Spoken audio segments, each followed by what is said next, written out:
자, 오늘 말씀은 마태복음 5장 17절 20절 함께 읽겠습니다. 시작. 내가 율법이나 선지자를 폐하러 온 줄로 생각하지 말라. 폐하러 온 것이 아니요 완전하게 하려 함이라. 내가 진노이로니 천지가 없어지기 전에는 율법의 일절 미륵도 결코 없어지지 아니하고 다 이루리라. 그러므로 누구든지 이 계명 중에 지극히 작은 것 하나라도 버리고 또 그같이 사람을 가르치는 자는 천국에서 지극히 작다 일컬음을 받을 것이요 누구든지 이를 행하며 가르치는 자는 천국에서 크다 일컬음을 받으리라. 내가 너희에게 이르노니 너희의 의가 서기관과 바리새인들보다 더 낫지 못하면 결코 천국에 들어가지 못하리라. 아멘. 예, 이 산상보온 계속 우리가 보고 있죠. 이 산상보온은 400년 만에 하나님이 친히 자기 백성에게 오셔서 말씀하신 첫 번째 설교입니다. 이 세상에서의 싸구려의 축복의 말씀이 아니고 영생이냐 멸망이냐의 말씀이에요. 즉 천국과 지옥을 가르는 메시지입니다. 이 산상보온은 이 땅에서도 천국을 누리고 내세에서도 예수님과 영원히 함께 사는 방법에 대해서 예수님이 친히 입을 열어서 가르치신 것입니다. 자, 우리 지난 시간에 산상보온의 내용의 흐름을 봤죠. 서론이 있고 본론이 있고 결론. 그래서 이 관계를 잘 알아야만 우리가 이 산상보온을 이해할 수 있는데, 자, 어떻게 된 것이죠? 이게 관계성이 이 본론이 몇 가지죠? 11가지 천국의 삶을 누리고 또 천국을 소유할 수 있는 방법에 대해서 11가지를 말씀하고 있어요. 그럼 그 11가지를 하면 영원한 생명이고 못하면 영원한 멸망이다가 어디 있다고요? 결론 부분에 있어요. 결론. 그래서 4가지로 말씀하고 있죠. 그리고 앞에 서론은 뭐죠? 바로 11가지를 이루기 위해서는 바로 팔복의 마음이 필요하다. 이렇게 구성이 되어 있습니다. 그래서 그 11가지, 본문의 11가지를 우리가 행하려면, 자, 우리가 어떤 결과가 나타나죠? 결론에서 4가지. 기억납니까? 좁은 길과 넓은 길. 그렇죠. 넓은 길 있죠? 좁은 길로 가야 돼요? 넓은 길로 가야 돼요? 좁은 길로. 예, 좁은 길로 가야 되는 것이죠. 둘 중에 하나 택하라. 그러면 넓은 길로 가면 안 됩니다. 그 다음에 두 번째는 미혹을 당하지 말라. 미혹을 당하면 역시 멸망이죠. 그리고 세 번째는 아름다운 열매를 맺어라. 우리가 나쁜 열매를 맞으면 그렇죠. 예, 불에 던져진다고 했죠. 둘 중에 선택을 하는 거예요. 그러니까 11가지 말씀을 우리가 실행하고 진행하면 바로 아름다운 열매를 맺는 삶이고, 그렇지 않으면 나쁜 열매라는 거죠. 또 마지막으로 반석 위에다가 세울 것인지 아니면 모래에 세울 것인지 택하라. 그런 말씀입니다. 그래서 지난주에 설교에서는 첫 번째 말씀인 소금과 빛의 삶을 살아라 라는 말씀을 했는데요. 첫 번째예요. 그죠? 11가지 중에 오늘은 이 소금과 빛의 삶에 대한 것을 구약의 율법의 말씀을 들어서 더 구체적으로 알아보려고 하는 거예요. 그러니까 오늘 말씀을 통해서 더욱더 이제 세상에서 소금과 빛의 삶을 사는 성도가 되시기를 주님의 이름으로 축원합니다. 아멘. 그리고 다음 주에는요, 두 번째 산상보온의 말씀, 본론 말씀이죠. 미워하고 분노하지 말라에 대해서 알 겁니다. 자, 오늘 본 말씀 제가 한번 다시 한번 읽어볼게요. 내가 율법이나 선지자를 폐하러 온 줄로 생각하지 말라. 폐하러 온 것이 아니요 어떻게 한다고요? 완전하게 하려 함이라. 진실로 너에게 이르노니 천지가 없어지기 전에 율법의 1.1획도 결코 없어지지 아니하고 다 이루리라. 그러므로 누구든지 이 계명 중에 지극히 작은 것 하나라도 버리고 또 그같이 사람을 가르치는 자는 천국에서 지극히 작다 일컬음을 받을 것이요 누구든지 이를 행하며 가르치는 자는 천국에서 크다고 이제 일컬음을 받으리라 하면서 마지막 결론을 내가 너에게 이르노니 너의 의가 서기관과 바리새인보다 더 낫지 못하면 결코 천국에 들어가지 못한다. 자, 오늘 말씀 여러분 무슨 뜻인지 아시겠어요? 굉장히 예수님이 직접 하신 말씀 아니에요. 자, 율법에 대해서 얘기를 하는데 예수님은 율법을 폐하러 온 것이 아니다. 완전하게 하다, 완전. 예, 아주 완전이라고 지금 말씀했죠. 그리고 진실로, 예수님이 진실로 하시는 말씀은 중요한 거예요. 그러면서 천지가 없어지기 전에 율법의 1.1획도, 여러분 1.1획이란 말이 뭐예요? 어떤 표현이죠? 우리 말 강조의 표현이죠. 그리고 결코 1.1획도 부족해서 또 결코 없어지지 않는데요. 그만큼 중요하다는 거예요. 뭐가? 율법이 없어지지 않냐고 다 이룬대. 그냥 이룬가 다 이룬대. 그리고 그 뒤에 뭐냐면 누구든지, 그죠? 누구든지란 말 중요하죠. 또 이 계명 중에 지극히 작은 것, 지극히 작은 것 하나라도 버리면 안 된다는 거죠.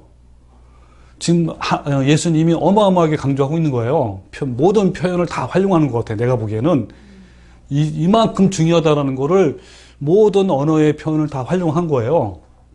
그리고 누구든지 이를 행하며 가르치는 자는 크다고 일컬음을 받는다. 그러면서 마지막에 보세요. 너의 의가 서기관과 바리새인보다 더 낫지 못하면 그냥 천국에 들어가지 못하는 게 아니라 어떻게 한다고? 결코. 왜? 결코라고는 말 썼어요. 그럼 여기서 여러분이 느끼는 어떤 느낌이 들어요? 예수님이 하시고자 하신 말씀이 뭡니까?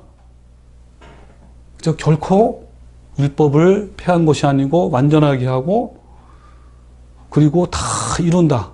뭐 이렇게 말씀하고 있죠. 그리고 특별히 맨 마지막 부분에 너의 의가 서기관과 바리새인보다 더 낫지 못하면 결국 천국에 들어가지 못한다 라고 하신 말씀인데, 여러분 제가 오늘 이 말씀을 좀 풀어가려고 해요. 근데 굉장히 좀 어려울 수가 있어요. 정신을 바짝 차려야 됩니다. 예, 어려운 단어가 많이 나와요.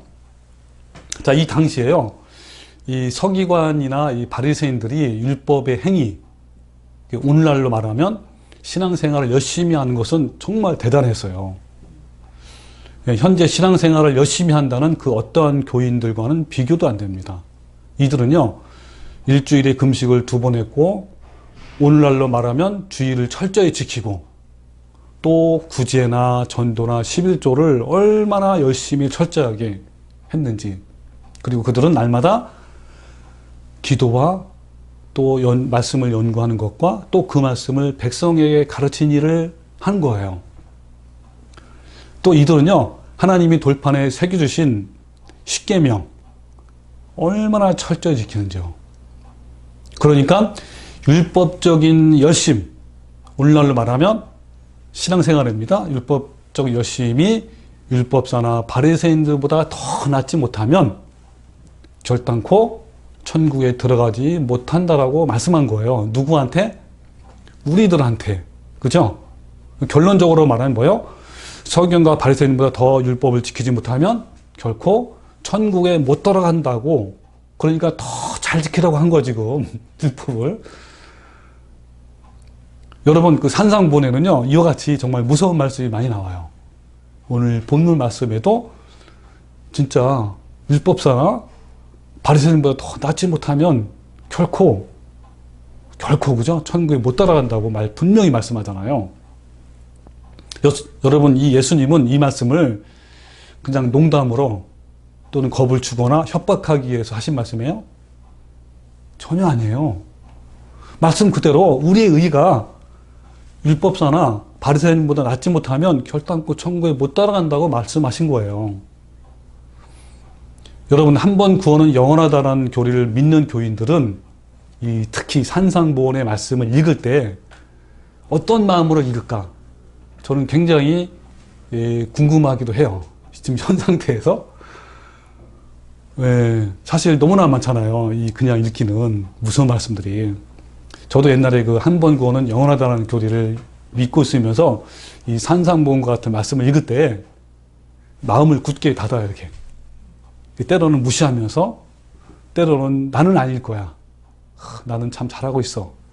하면서, 또 때로는 말씀을 억지로 해석하면서 읽었어요. 예, 아마 오늘날 그렇게 많이 하는 것 같아요. 이런 말씀이 나에게 해당된다는 생각을 하면 굉장히 너무 무섭잖아요. 그러다 보니까 대충 넘어가기도 하고 이렇게 하는 거예요. 여러분 어떠신가요? 여기서 더 낫다라는 이 헬라어로는 폴리시인데 이것은 많다, 크다라는 의미를 그런 어원에서 나온 거예요. 근데 이것은 앞에 더로 더 낫다. 그냥 비교급으로 많이 사용되는데 뭐냐면 더 많고 더 크고 더 열심히 한다라는 것을 말합니다. 그러니까 바리새인들보다 더 많고 크고 열심히 해야 된다는 걸 말해요. 그죠? 여러분 어떻죠?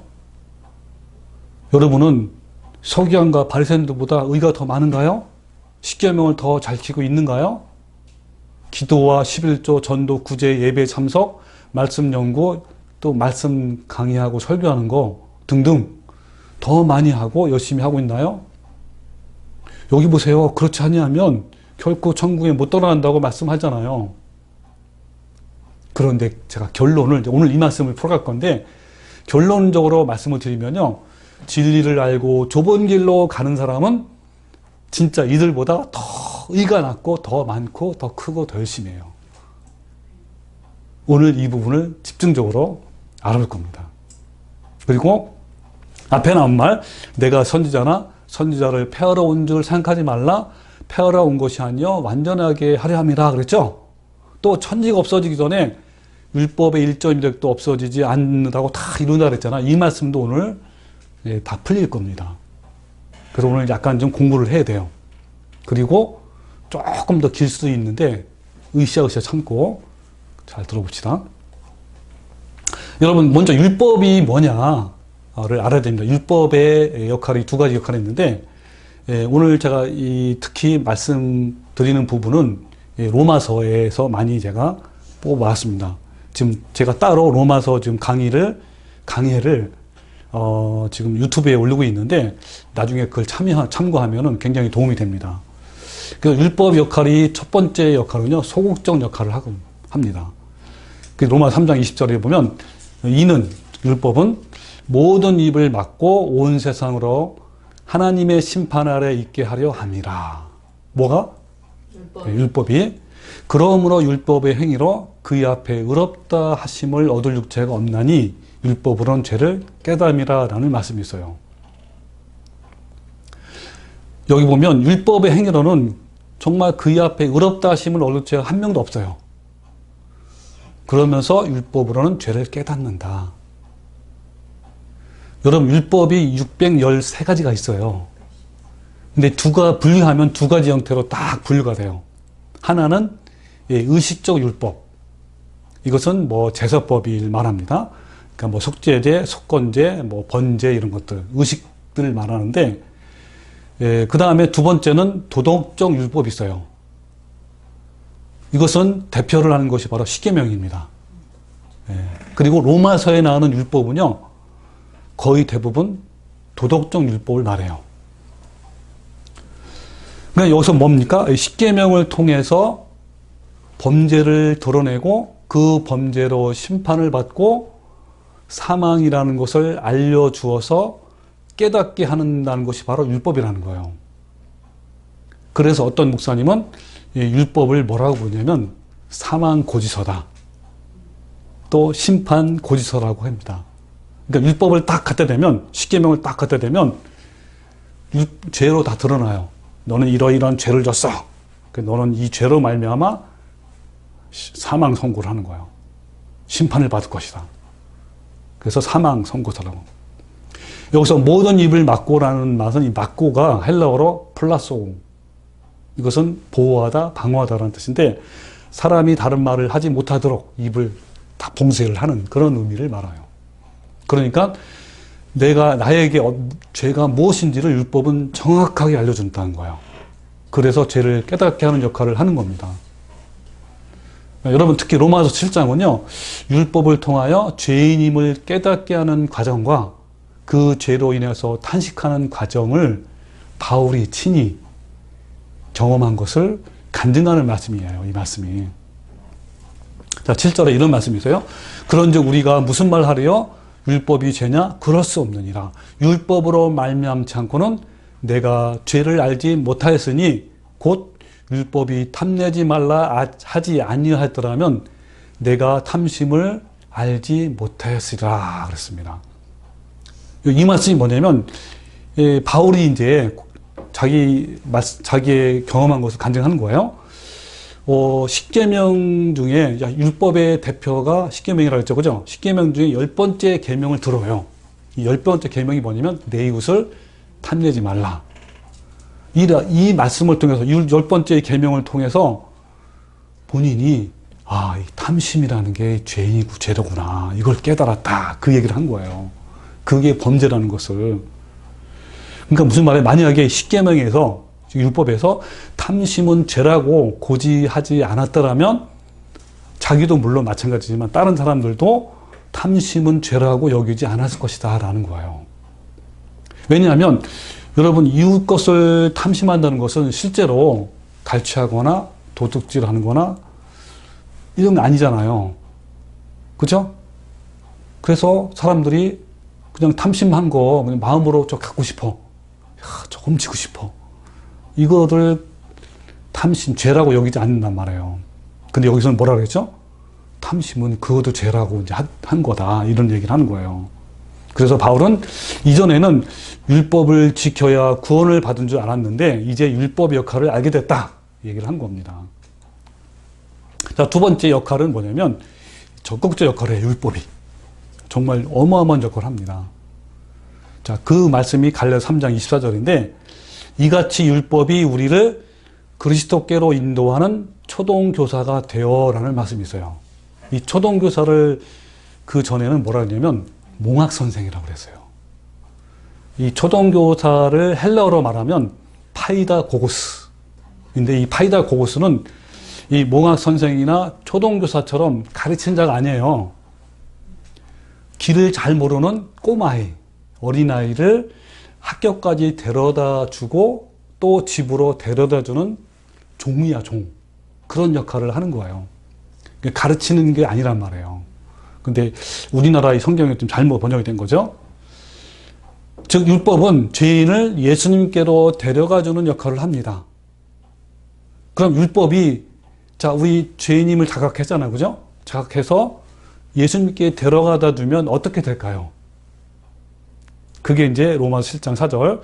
그러므로 내 형제들아 너희도 그리스도의 몸으로 말미암아 율법에 대하여 죽임을 당했으니 이는 곧 죽은 자 가운데서 살아나신 이. 자, 죽은 자 가운데서 살아나신 이가 누구예요?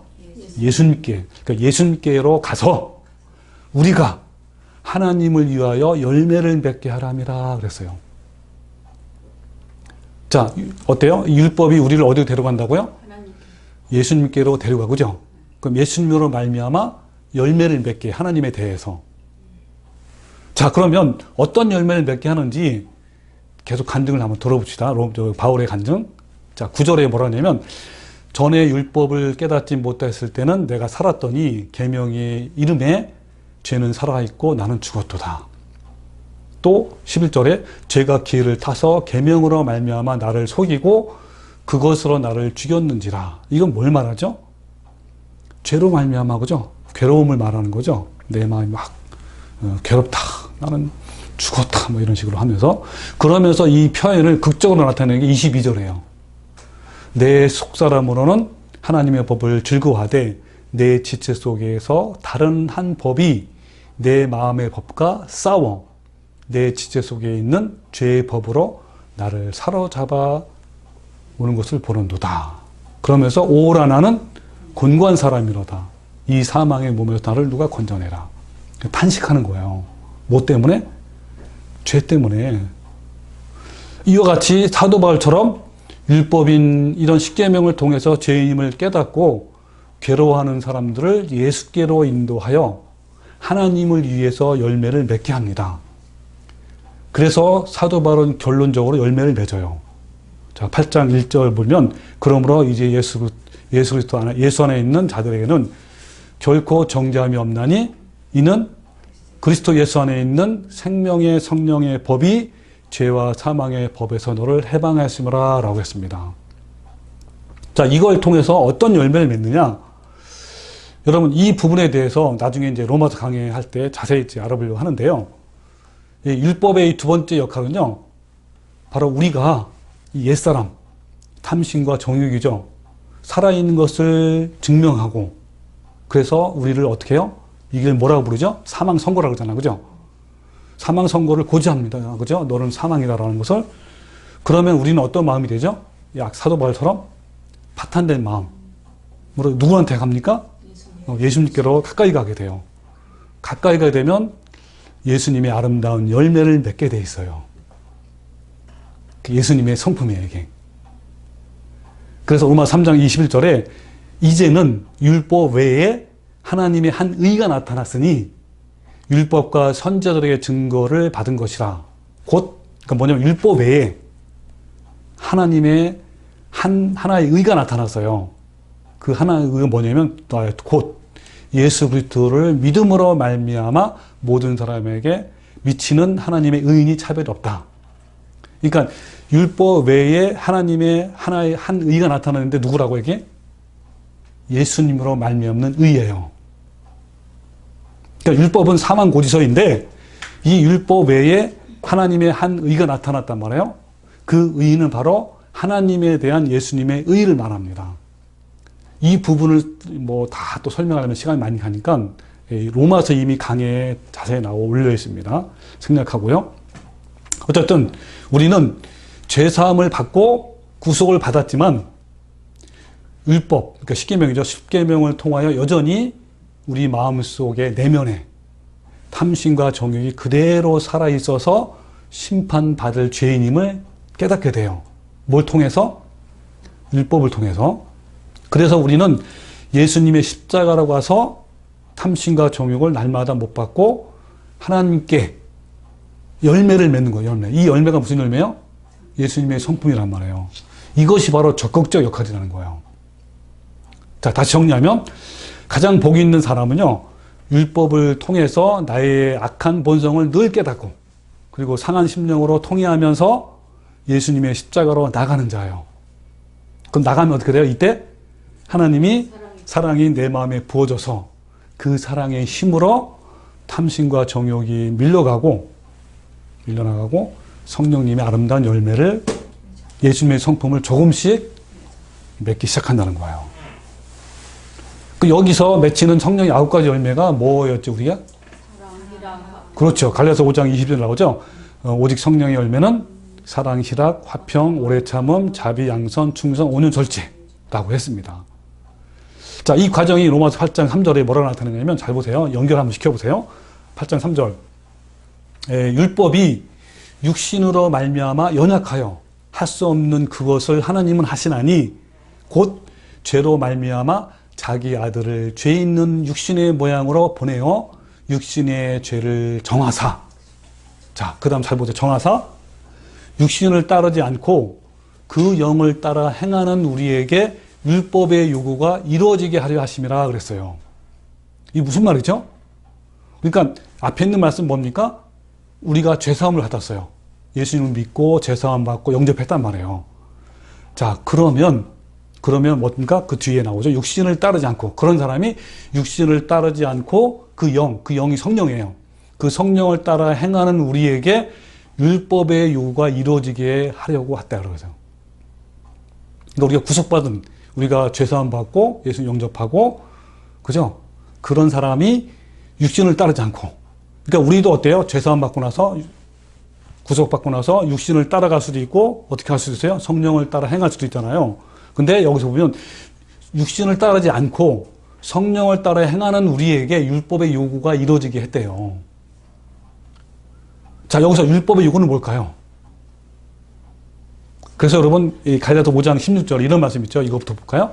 성령을 따라 행하라. 아까 같은 말이죠. 그죠? 성령을 따라 행하는 우리에게 율법의 요구가 일어난다 그랬죠. 그죠? 근데 갈라디아 5장 16절에는 너희는 성령을 따라 행하라. 그리하면 육체의 욕심을 이루지 아니하리라. 그래서 육체의 소욕은 성령을 거스리고 성령은 육체를 거스리라니 이 둘이 서로 대적함으로 너희가 원하는 것을 하지 못하게 한다 그랬잖아요. 그러니까 우리가 죄사함을 받고 예수님을 영접하면 우리 안에 두 개의 싸움이 일어나. 그죠? 그전에는 싸움이 안 일어났어. 싸움이 일어난단 말이에요. 근데 우리가 성령을 따라 행하면 육체의 욕심을 이루지 아니한대요. 육체의 욕심이 뭐예요? 탐심과 정욕, 우리의 뭐 악한 죄 이런 것들 아닙니까? 이런 거를 이루지 아니한대요. 자, 그러면 앞에 우리 아까 육신을 따르지 않고 그 성령을 따라 행하는 우리에게 율법의 요구가 이루어지게 한다 그랬잖아요. 이 말씀과 연결 한번 시켜보세요. 성령님을 따라 행하는 자는 항상 성령님의 도우심으로 육체의 정욕과 탐심을 십자가에 못 박아 죽이고 성령의 아름다운 열매를 맺게 합니다. 왜냐하면 자아가 죽어야 성령의 열매가 맺히잖아. 그죠? 즉 육체의 소욕을 죽이려고 하는 자들을 성령님은 도우신다는 거예요. 그래서 우리 방금 읽은 말씀, 육신을 따르지 않고 그 영을 따라 행하는 우리에게 율법의 요구가 이루어지게 한다고 그랬습니다. 이게 감이 잡혔죠? 자, 그러면 여기서 율법의 요구는 뭐죠? 성령을 따라. 네, 바로 내 자아, 그죠? 내 자아, 육신의 소욕, 그죠? 그 다음에 정욕, 탐심 이거죠. 이거 죽어서 예수님의 성품을 이루는 삶. 한마디로 말하면 뭐요? 아가페 사랑이 부어져서 그 사랑을 실천하는 것이 바로 율법의 요구예요. 이 9가지 성령 열매는요, 바로 예수님의 성품이고 하나님의 거룩한 형상이잖아요. 이것이 바로 율법의 요구라는 거예요. 율법이 뭘 요구합니까? 우리에게 바로 예수님 성품을 맺어라. 하나님의 거룩한 성품을, 형상을 이루어라, 이런 겁니다. 이걸 한마디로 말하면 아가페 사랑이에요. 간단히 말하면. 여러분, 아까 그 9가지 성령 열매 맨 앞에가 뭐죠? 사랑이 8가지 다 포함하고 있는 거예요. 그 사랑을, 이 아가페 사랑을 15가지로 쫙 나타내면 뭐죠? 사랑은 오래 참고 온유하며 시기하지 아니하며 자랑하지 아니하며 교만하지 아니하며 이렇게 해서 모든 걸 참고 모든 것을 바라고 그저 모든 걸 견디느니라 해서 15가지. 이 아가페 15가지가 바로 예수님이 십자가의 일을 가시면서 나타내신 아름다운 성품이에요. 이게 바로 성령의 아름다운 열매라는 겁니다. 즉 뭡니까? 다 정리하면 율법은 우리가 범죄한 죄인임을 깨닫게 해서 예수님께로 어때요? 가게 하죠. 그죠? 가게 하면 어때요? 이런 과정을 통해서 아름다운 열매를 맺잖아요. 아가페 사랑. 이게 바로 뭐라고요? 율법의 요구라는 거예요. 여러분, 이런 율법의 요구가 이루어졌습니까? 이 아가페 사랑이 얼마나 위대한 것에 대해서는 우리가 지난 몇 달 동안 주일 설교에서, 그죠? 우리가 했죠. 유튜브에 다 올려 있으시니까 아직 시청하지 못하신 분은 꼭 한번 영상을 보시기 바랍니다. 자, 그러면 이제 한 단계 넘어갑시다. 이 아가페 사랑이 내 마음에 이루어지면 어떻게 될까요? 아가페 사랑을 이루는 삶을 살게 되면 어떤 일이 벌어질까요? 그 부분에 대해서 한번 성경은 다음과 같이 말합니다. 5장, 아까 갈라디아서 5장 22절인데 끝에, 자, 그러니까 오직 성령의 열매는 사랑, 희락, 화평, 오래 참음, 자비, 양성, 충성, 온유, 절제니 하면서 뒤에 나오는 말씀이 있어요. 이 같은 것을 금지할 법이 없느니라. 이 말씀에 초점을 맞춰보세요. 이 무슨 말씀이죠? 이 같은 것이 뭐예요? 성령의 9가지 열매예요. 그죠? 이 9가지 열매는 한마디로 뭐라고요? 사랑. 예수님의 성품 사랑. 이 아가페 사랑을 반대할 이 법이 뭐예요? 율법이에요. 또 좁게 말하면 십계명, 법이 없다는 거예요. 다른 말로 표현하면 십계명을 뛰어넘는 거예요.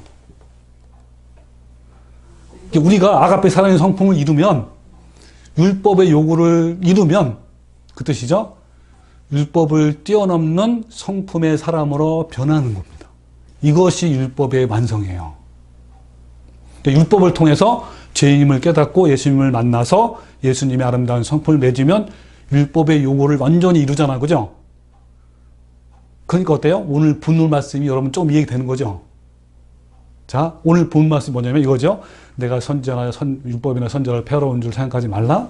폐하러 온 것이 아니라 뭐라고요? 완전하게 함이라. 맞습니까? 진실로 너희에게 이르노니 천지가 없어지기는 율법의 1.1획도 결코 없어지지 아니하고 다 이룬대. 맞습니까? 또 내가 너희에게 이르노니 너희 의가 석유가 발생보다 더 낫지 못하면 결코 천국에 들어오지 못한다. 이 말씀이 이루어졌습니까? 근데 아마 이해가 못 되는 사람이 많이 있을 것 같아요. 자, 좀 더 나갑시다. 자, 어떤 말씀이 또 있냐면 같은 맥락에서 하신 말씀이에요.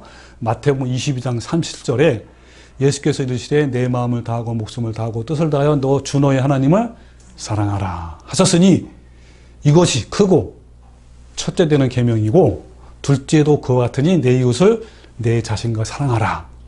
이 두 번째인데 이 두 계명이 뭐라 그랬어요? 온 율법과 선지자의 강령이라. 그러니까 온 율법의 가장 대표라는 거예요. 이 하나로 표현하면 바로 사랑이라는 거죠. 그래서 로마 13장 10절에 뭐라 하냐면 사랑은 이웃에게 악을 행하지 아니하나니 그러므로 사랑은 율법의 완성이니라. 오늘 예수님이 산상수훈에서 하시는 말씀과 똑같은 거예요. 그죠? 가장 큰 계명이 사랑이라는 거예요. 아가페 사랑은 모든 율법을 뛰어넘고 정말 율법의 완성이 됩니다. 이 아가페 사랑이 이 율법을 뛰어넘는다는 것을 어떻게 이해를 시킬까? 저는 굉장히 많이 고민했어요. 제가 이 얘기를 많이 얘기를 해요. 뛰어넘는다. 몰라, 잘 이해를 못해요. 목사님들도 제가 붙잡고 얘기해도 그냥 머리도 이해했는지 모르지만 모르는 것 같아요. 이걸 어떻게 하면 이해를 시킬까? 쉽게. 그러다가 어느 가정의 부부 이야기에 대한 비유가 떠올라서요. 이 비유는 지난번 로마서 강해를 통해서 한번 소개를 했습니다. 오늘 또 하려고 하는데요. 이 비유라는 것은 여러분 잘 알아야 돼요. 이 비유 자체는요. 모든 걸 설명하지 않아요. 그 부분만, 아주 극히 일부분만 설명하는 거예요. 어떤 사람은 성경에 너무 비유가 많잖아요. 예수님이 다 거의 비유예요. 그러면 그 비유를 너무 확대하면 안 돼요. 예수님이 말하고자 하는 그 일부분만 해주는 거예요. 그래서 여러분, 단지 이 부부 이야기를 통해서 어떻게 율법을 뛰어넘는가, 요 부분만 표현하려고 하는 거예요. 그래서 이 비유를 통해서 오늘 말씀을 여러분 깨닫기를 바라는 마음입니다. 잘 들어보세요. 자, 어느 전통 깊은 귀족 가정 백작입니다. 가정에 딸이 결혼하게 되었어요. 이 가정에는 전부터 내려오는 전통과 가훈이 있었습니다. 결혼하면 남편이 반드시 대릴 사이로 들어오는 전통이 있고요. 또 부부 십계명 이런 가훈이 많아요. 지켜야 돼요. 특히 결혼을 해서 이 가정에 들어오게 되는 신랑이 부부 십계명을 어기게 되면 이혼을 당하는 엄격한 법도 있어요. 그래서 어느 날 가난하고 평민인 집안인 또 평소 성실한 남자가 이 백작의 딸과 결혼했어요. 이 부부 십계명이 뭐냐면 1계명 남의 여자와 외도를 하지 말라. 2계명 남의 여자를 쳐다보지도 말고 만나지도 말라. 3. 외박하지 말라. 4. 토요일과 일요일은 외출하지 말고 가족과 함께 지내면서 아이들과 놀아주기도 하고 함께 외식도 하고 집안일을 도와줘라. 5. 밤 10시 이전까지는 귀가해라. 6. 금주와 금연을 한다. 7. 서로 마음에 상처를 주는 경솔한 농담이나 행동을 말고 뭐 이런 등등이에요. 그래서 3회 이상 어기면 이혼을 당하게 된다. 이 당시에 남자이든 여자이든 이혼을 당하면 사회에서 냉대를 당하고 아무도 받아주지 않는 죽음과 같은 그런 거래요. 자, 그래서 남편은 이 부잣집의 대릴 사이로 들어갔고 또 나중에 재산을 상속받을 그런 권리가 또 있어요. 그래서 처음에는 그 재산을 유산으로 받을 생각을 하니 너무 기쁜 거예요. 부부 십계명을 잘 지켰어요. 세월이 지나면서 남편은 엄한 가정과 또 아내와 잦은 의견 충돌로 부부 십계명 지키기가 너무너무 어려운 거예요. 그래서 이혼을 당하지 않기 위해서 몰래 다른 여자들을 만나고 외도를 또 한 거예요. 그동안 끊었던 낚시도 하고 싶어서 가끔 토요일이나 일요일에 회사 일 또는 장례식에 참석한다는 핑계를 대면서 낚시도 막 한 거예요. 그동안 끊었던 술도 여러 가지 핑계를 대면서 먹기도 하고 또 외박도 한 거예요. 근데 이런 일이 언제까지 이어지겠습니까? 꼬리가 길면 잡히잖아요. 그만 아내에게 들통이 나서 이제 이혼당할 위기에 처해진 거예요. 남편은 절박한 심정으로 아내에게 물을 끓면서 한 번만 용서해달라고 막 그냥 애걸복걸한 거예요. 그래서 용서를 받고 다행히 위기를 넘겼지만 그 이후부터 더욱 십계명을 지켜 너무 어려웠어요. 이를 악물고 참고 이겨냈어요. 특히 토요일과 일요일만큼은 십계명에서 해방되어 자유함을 얻고 싶었어요.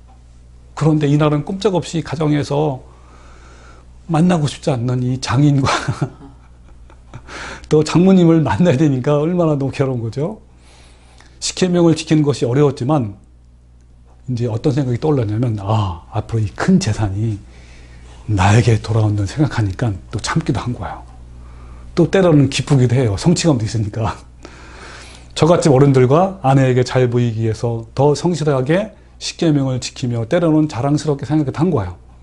특히 토요일과 일요일을 더 잘 지키니까 자신도 막 자랑스럽고 또 가족들이 막 좋아하니까 뭐 좋기도 한 거예요. 근데 이런 모든 것이 많은 재산 때문에 할 수 있었고 견딜 수 있었던 거예요. 남편은 자기에게 큰 유산이 오기만을 기다렸습니다. 그래서 가끔씩 섬뜩한 생각이 들기도 한 거예요. 장인과 장모님을 사고서가 위장해서 살인을 하면, 죽이면 자신에게 당장 재산을 물려받을 수 있다는 생각 들 때마다 본인도 막 소스라치게 놀라는 거예요. 왜냐하면 그 재산을 물려받으려면 오랜 기간을 기다려야 했고 그 기간 동안에 마음에도 없는 십계명을 막 지켜야 되기 때문인 거예요. 그러던 어느 날 부모님을 만나기 위해서 본가를 방문했는데 거기서 놀라운 이야기를 듣는 거예요. 몇 달 전에 아버지가 음주운전을 해서 사고를 냈는데 상대방이 사망했어요. 그리고 아버지도 크게 다쳤고 병원에서 입원을 하는 사고가 난 거예요. 그리고 합의를 못하면 감옥에 갇히는 그런 사태가 벌어진 거예요. 이 사실을 누가 먼저 알았는지 남편의 아내가 먼저 알았어요. 그 남편의 아내는 남편한테 알리면 힘들어하니까 알리지 않고 그 아내와 장인 어른이 10억이나 되는 합의금을 대주었고 또 아버지의 병원비를 다 도와줄 뿐만 아니라 거의 몇 달 동안 이 며느리가 그 시아버지죠. 병간호를 했다는 이야기를 들은 거예요. 말 그대로 생명의 은인이야 진짜. 그렇잖아요. 이 남편이 이 사실을 알고 그동안 못되게 했던 것이 얼마나 후회되면서 뭐 울기도 하고 그러면서 아내에 대한 사랑이 막 물밀듯이 들어오기 시작한 거예요. 이제는 아내를 너무너무 사랑하게 되었어요. 그러니까 처갓집의 모든 가족도 너무 또 사랑스러운 거예요. 그러니까요, 이제 모든 것이 다 변했어요. 자기 아내를 너무 사랑하다 보니까 다른 여자들은 생각조차도 나지 않고 직장에서 근무 시간에도 빨리 집에 가고 싶어서 아내와 함께 하고 싶은 거예요. 직장 일만 끝나면 아내가 보고 싶어서 예전에 즐겼던 술집, 유흥업소 이런 건 아예 생각도 나지 않고 막 달려갔어요. 때로는 상사가 협박하면서 퇴근 후에 회식에 참석하라고 해도 때로는 막 핑계를 대면서 집으로 막 달려오곤 했어요. 그 토요일날 일요일은 남편에게 너무 좋은 행복한 날이에요. 왜냐하면 그 사랑하는 아내와 하루 종일 같이 있어야 되고 또 가족들과 함께 있는 시간이 너무너무 좋은 거예요. 이제 남편에게는 토요일과 일요일만 특별한 날이 아닌 거야. 모든 날이 토요일, 일요일 같이 똑같아요. 왜? 아내와 가족들과 함께하는 시간이 보내기 때문에 모든 날이 남편에게는 다 기쁜 날이에요. 또 회사에서 휴가를 주는 날이든지 또는 어린이날 쉬잖아요. 이런 그 법정 휴일이든지 시간이 되면 토요일이나 일요일처럼 사랑하는 아내와 가족들과 온전히 지키게 하는 거 너무 좋은 거예요. 이제 부부 십계명은요 아무것도 아닌 거예요. 그 이상으로 진정한 사랑과 행위를 이루기 때문인 거예요.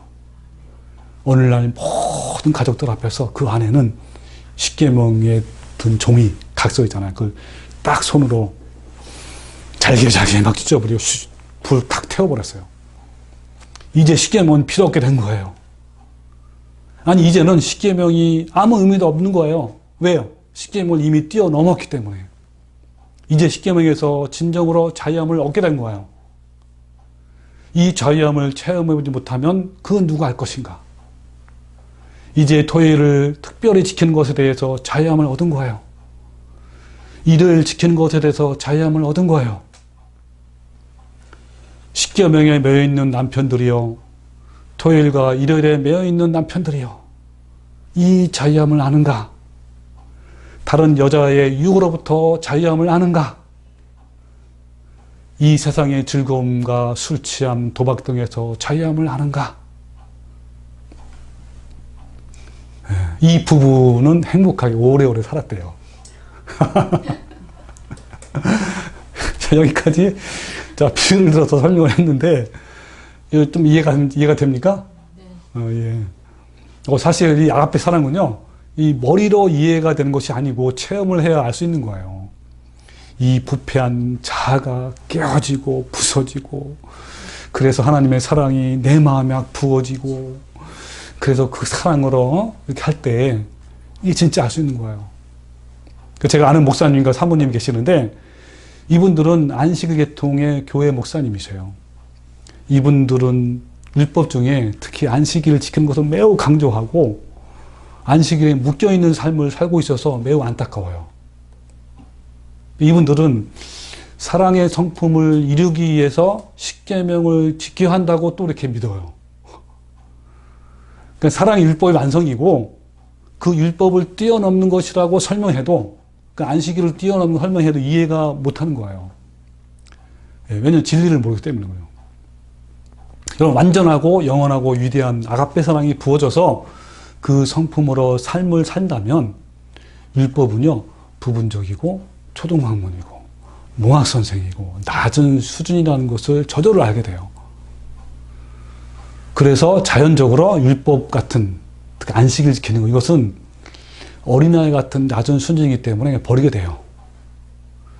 세상을 이룬다고 하면서, 사랑을 이룬다고 하면서 율법을 지켜야 한다고 계속 주장한다는 것은 온전한 사랑을 모르기 때문에, 그것이 내 마음에 이루어지지 않았기 때문에 그런 거예요. 여러분, 완전하고 영원하며 위대한 아가페 사랑이 내 안에 심겨지고 내 삶에서 흘러나올 때 부분적인 율법, 뭐 십계명을 지킨다든지 뭐 안식일을 지킨다든지 이런 것은요 다 버리게 되고 자유함을 얻어요. 참 평강이 있는 거예요. 근데 율법에 얽매이면요, 기쁨이 없어요. 이 아가페 사랑은 정말 최고의 계명이며 율법의 완성이고 부족한 것이 전혀 없는 온전한 것으로 모든 율법을 뛰어넘어요. 내 부패한 자아가 십자가에 죽은 체험을 해봐야 알 수 있습니다. 그러면 절대로 이 율법에 얽매이지 않아요. 율법보다 더 크고 온전한 사랑의 법을 이룰 수 있습니다. 이것은요, 십계명을 지키는 것과 차원이 달라요. 사랑은 온 율법의 완성이며 새 계명입니다. 그래서 사랑은 완전하고 영원하며 위대한 거예요. 우리 지난번에 우리 아가페 사랑에 대해서 우리 배웠죠, 그죠? 얼마나 위대하고 영원하고 완전하고 온전한지. 자, 그러면요, 마지막으로 이제 율법의 대표인 십계명을 가지고 아가페 사랑이 얼마나 위대한지 비교를 잠깐 해볼게요. 자, 1계명, 나 외에 다른 신을 내겠지 말지니. 2계명, 우상을 만들지 말고 그걸 섬기지 말라. 3계명, 여호와의 이름을 망령되이 걷지 말라. 여러분, 예수님의 성품을 이루는 사람은요, 마음으로도 우상을 섬기지 않아요. 그게 뭐냐면 하나님보다 더 사랑하는 것, 하나님보다 더 아끼는 것이 바로 우상 숭배예요. 그래서 마태복음 10장 30절에 어머니나 아버지를 나보다 더 사랑하는 자는 내게 합당치 아니하고, 아버지나 딸을 나보다 더 사랑하는 자도 내게 합당치 아니한다. 그러니까 하나님보다 더 사랑하는 것은 우상이에요. 여기에 보면 가장 우리가 사랑하는 사람과 비유를 해서 비교. 그죠? 여러분 또 사실 인간의 진짜 우상은 뭐냐? 자기를 사랑하는 거야. 자기 애. 이게 가장 큰 우상이에요. 그런데 아가페 사랑은 어떻죠? 자기를 부인하고 오히려 자기를 십자가에 못 박는 자들이에요. 나는 죽고 예수님만 사는 거예요. 그리고요, 또 우리한테 우상이 뭔지 알아요? 만몬, 돈이야 돈. 여러분 얼마나 우리 사람들이, 많은 사람들이요, 예수님 믿든 안 믿든요, 이 만몬 돈을 얼마나 우상시한지 아세요? 그러나 어떻죠? 아가페 사랑을 이루는 사람은요 결코 예수님보다 귀하지 않습니다. 그래서 누가복음 9장 23절에 또 무리에게 이르시되 아무든지 나를 따라오려거든 자기를 부인하고 날마다 십자가를 지고 쫓아가. 십자가를 지고 뭐 하라는 거예요? 탐심과 정욕을 십자가에 뭐 박으라는 거 아니에요. 여러분 아가페 사랑은 이와 같이 십계명을 뛰어넘어요. 자, 네 번째 계명, 안식일을 기억하여 거룩히 지키라. 여러분 아가페 사랑의 성품을 이루는 자는요 안식일뿐만 아니라 모든 날을 기억하며 거룩히 지키는 자들이에요. 유대인처럼 겨우 안식일을 지키는 자가 아닙니다. 현대 교인들처럼요 주일만 지키는 자들이 아니에요. 모든 날이요 예배적인 삶을 살고 거룩함을 이루는 삶을 사는 자예요. 그래서 요한복음 4장 23절 아버지께 참되게 예배하는 자들은 영과 진리로 예배할 때가 오나니 곧 이때라. 아버지께서는 자기에게 이렇게 예배하는 자들을 찾으시느니라 하시면서 하나님은 영이시니 예배하는 자가 영과 진리로 예배할지니라. 바로 영과 진리로 예배하는 것이 바로 뭐예요? 우리가 지금 하는 거예요. 모든 날, 특별히 일요일만 하는 게 아니고 특별히 토요일만이 아니라 모든 날을 그런 예배하는 삶이 때와 장소가 없어요. 자, 5계명 내 부모를 공경하라. 여러분 아가페 사랑을 이루는 자들은요 예수님이 십자가상에서 사도 요한에게 자신의 육신의 어머니를 맡기면서 끝까지 공경하신 것처럼 우리도 똑같이 그렇게 합니다. 6계명 살인하지 말라, 가늠하지 말라. 7계명. 여러분 산상본에 예수님이 말씀하신 것처럼 마음으로 미워하는 것도 살인이고요 마음으로 음욕을 품는 것도 간음이라 하셨잖아요. 그죠? 근데요 아가페 사랑의 성품을 이루는 자는요 그렇죠, 예수님의 사랑의 힘으로 이 모든 말씀을 이루는 자들이에요. 또 뿐이겠습니까? 이들은요 예수님이 실천하셨고 우리들에게 말씀하신 너희 원수를 사랑하며 너희를 박해하는 자를 위하여 기도하라 라는 말씀을 순종하는 자들이에요. 이들은요 산상본의 말씀처럼 나는 너에게 이르노니 악한 자를 대적하지 말라. 악한 자를 대적하지 말고 어떻게 하라? 누구든지 내 오른밤을 치거든 왼편을 돌려대며 너를 고발하여 속옷을 가지고자 하는 자에게 겉옷까지도 가지게 하며 누구든지 너를 억지로 오리를 가게 하거든 그 사람과 심리를 동행하는 자들이에요. 또 볼까요? 8계명 조력질하지 말라. 9 거짓 증거하지 말라. 10 내 이웃의 아내나 소유를 탐내지 말라. 여러분 아가페 사랑의 성품을 이룬 자들은요 날마다 탐심과 정욕을 못 박히어 십자가로 나가는 자들입니다. 조그마한 탐심이나 정욕을 용납하지 않으려고 날마다 예수님께로 가는 자들이에요. 바로 바울이 뭐라 그랬죠? 난 날마다 죽노라. 여러분 이런 삶을 사는 자들이 어떻게 여러분 도적질 말도 안 되는 거예요. 거짓 증거 탐내는 거 여러분 어떠신가요? 내가 율법이나 선지자를 폐하러온 줄 생각하지 말라. 폐하러온 것이 아니라 완전케 하람이라. 그렇습니까? 아멘. 아멘. 진실로 너희에게 이르노니 천지가 없어지기 전에는 율법의 1.1획도 결코 없어지지 아니하고 다 이루리라. 이해가 되십니까? 아멘. 네. 너의 의가 서기관과 바리새인들보다 더 낫지 못하면 결코 천국에 들어가지 못하리라는 말씀이 이해되십니까? 아멘. 이제 율법의 요구를 이루는 자들, 아가페 사랑의 성품을 이루는 자들이 왜 천국에서 크다 일컬음을 받는 이해되십니까? 여러분, 지난주 설교에서 우리는 소금이 먼저 내 안에 짜게 하는 것처럼 내면에 예수님 성품이 이루어지면 빛과 같이 우리의 선한 행실이 드러난다고 했잖아요. 그래서 하나님께 영광을 돌린다고 했죠. 그죠? 아멘. 예, 맞습니다. 너희는 먼저 안을 깨끗이 하라. 그리하면 겉도 깨끗하리라. 이 영적 원리죠. 먼저 내면에 소금이 되면 겉으로 선한 빛이 나오게 된다는 거예요. 그렇습니다. 우리 내면에 부패하고 타락한 죄성이 그대로 살아있으면 마음에서 나오는 것은 당연히 뭐가 나옵니까? 온전히 악한 것이 나오게 되죠. 그러나 내면에 아가페 사랑의 열매가 풍성하면 예수님의 사랑이 성품이 밖으로 나오게 되어 있습니다. 우리는 먼저 안을 깨끗이 해야 합니다. 그러면 겉도 온전할 거예요. 아까 온전하다는 말 알죠? 예.